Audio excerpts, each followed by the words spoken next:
Dupre Show. This is Bobby Dupre and my sidekick, Andrew. Good morning.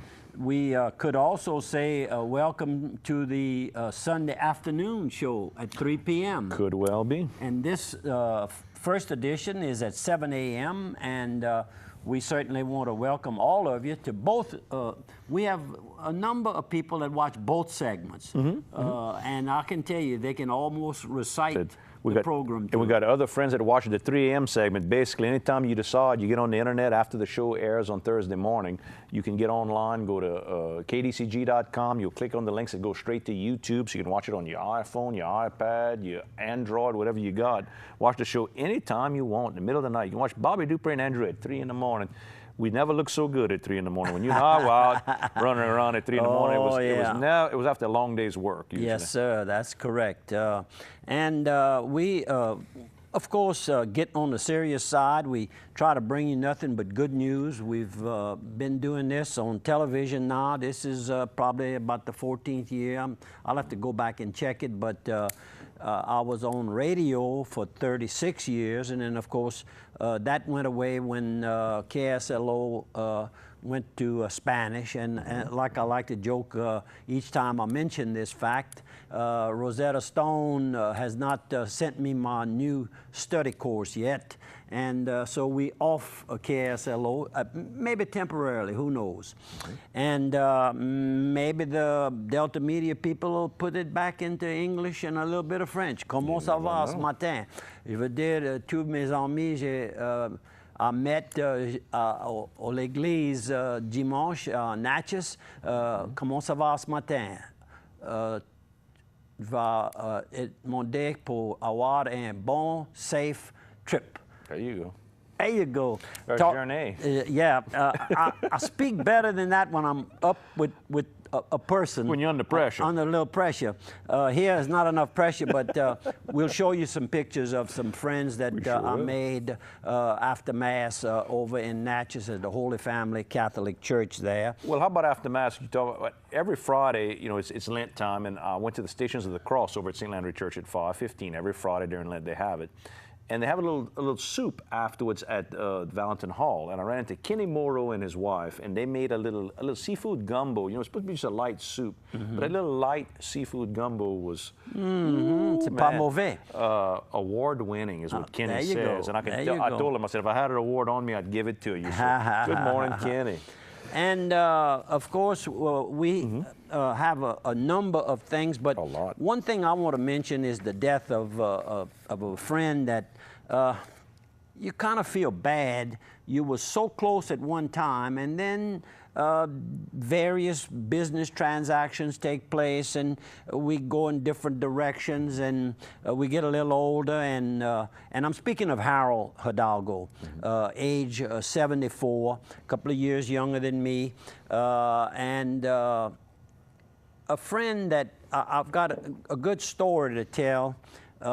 He was a brother of Gerald Hidalgo, who I was very close to, and Harold and I I forgot about that. I was thinking back of different things we had done together, and we had two laundromats.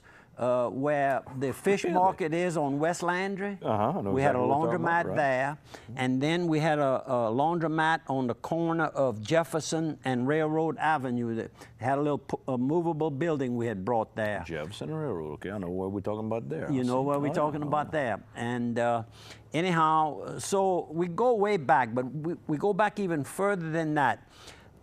One day, one of my good customers was involved in an accident with a motorcycle. And the motorcycle driver was Horace LaFleur Jr. And I knew his father real well, Mr. Horace. And so I went and asked Mr. Horace if everything was okay. He said, sure, son's not hurt or anything like that. In fact, he says, if I can just get whatever that motorcycle is worth, I'm out of there. I don't want him to have another motorcycle.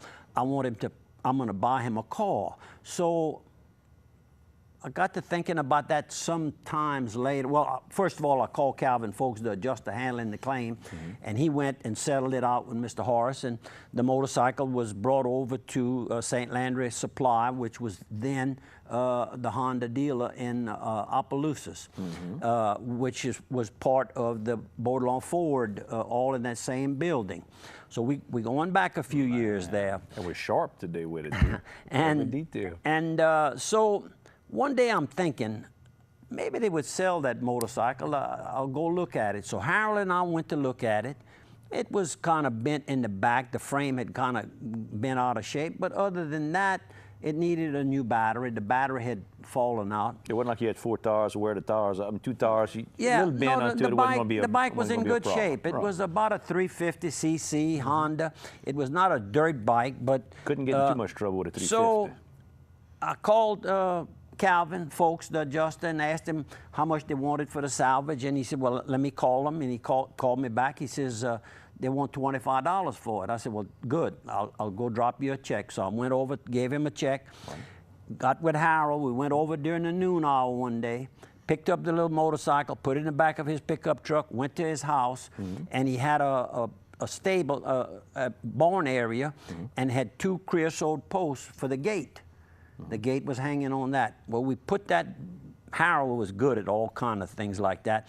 We put the motorcycle between the 2, and he straightened that back in, and the wheels were lined up real good. Okay. So we felt good. So Adelaide was attending LSU summer school. I guess she was working on her master's.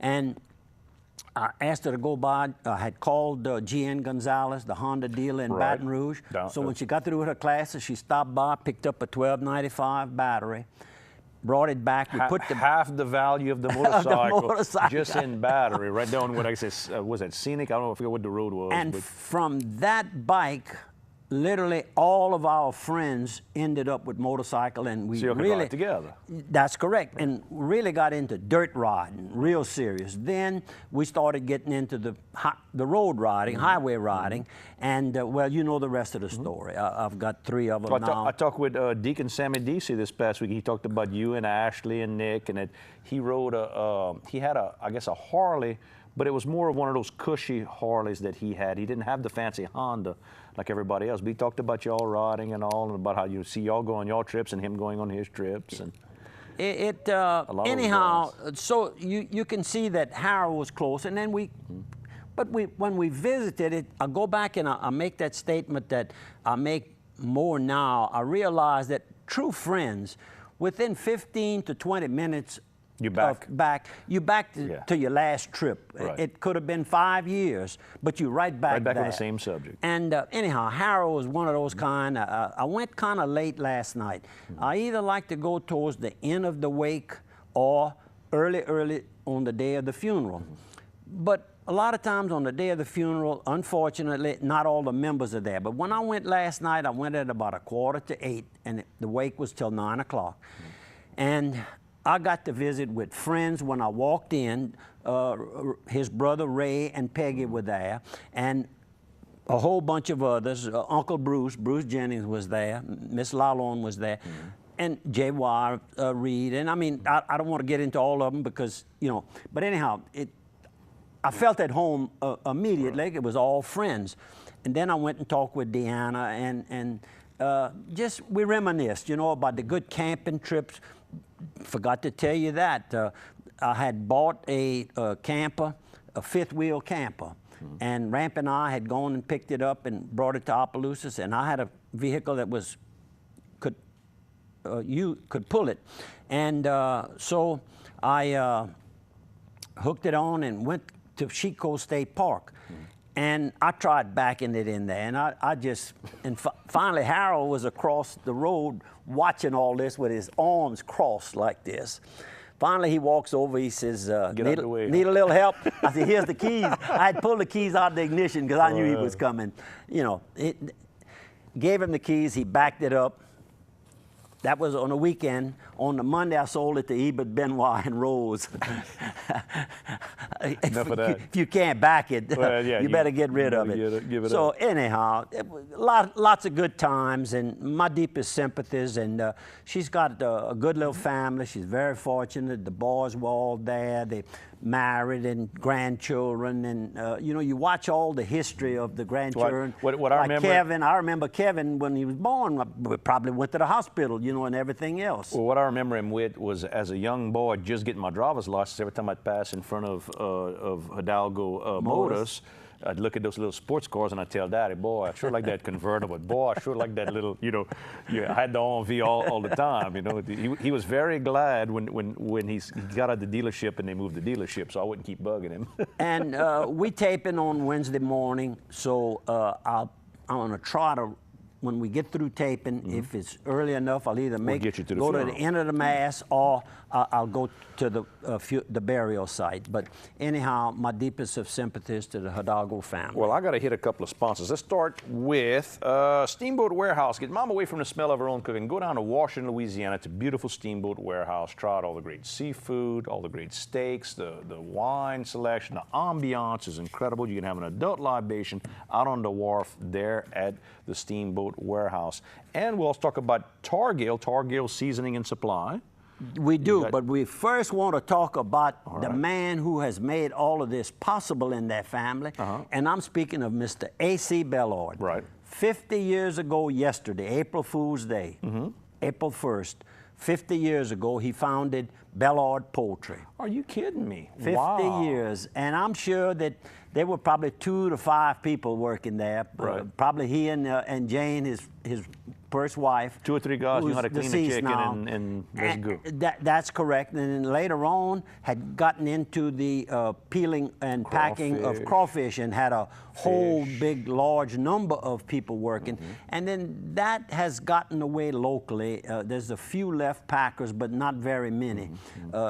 Due to, I guess, different laws and everything, and then the Chinese crawfish came in. And labor cheaper overseas and all that. All of that. But can you imagine, but out of that Bellord's Poultry, which Tim Bellord now is the active member of the family there, then the 2 daughters, Mr. A.C.'s 2 daughters, Arlene and Connie, they own Each have a Mama's Fried Chicken franchise. I guess call it franchise. And then you mentioned Targill, that's Ted. Ted is that. And all of it, I understand, is kind of still all family. I don't want to get into all of it, but I know at one time it was, and it probably still is, because everybody participates. Yeah, everybody participates, helping each other. Well, look at the fried chicken girls. place can buy the chickens. The seasoning man can provide the seasoning. Everybody got a little hand in. Yeah, that's right. They're just stirring up that. And while we're talking about Targill, stirring up that seasoning, they can come up with any kind of seasoning blend you want. If you like the flavor of Mama's chicken and that kind of seasoning, they can put that together for you. Mr. A.C., I tell you what, you have really started a little dynasty there. That's right. And you can be extremely, extremely proud of your family members and all the employees, your brothers and everybody that has made all of this possible for this growth and success. And the service is still their #1 goal in every transaction that takes place. They want the service that you will come back to get some more of it. I walk in. They don't charge you for the good service. I say, I'm cooking this much gumbo for this many people. They say, it's just men? Okay, this is how much you need. We got all, and bang. I mean, you don't have to be a cook to know how to put it together when they finish. But we're going to take a commercial break. Go by Target for all your seasoning, butcher, and cutlery supplies, whether you're a restaurant, outdoor kitchen, or a caterer. They can help you out there at Target. And this is it. We'll take a 1-minute break.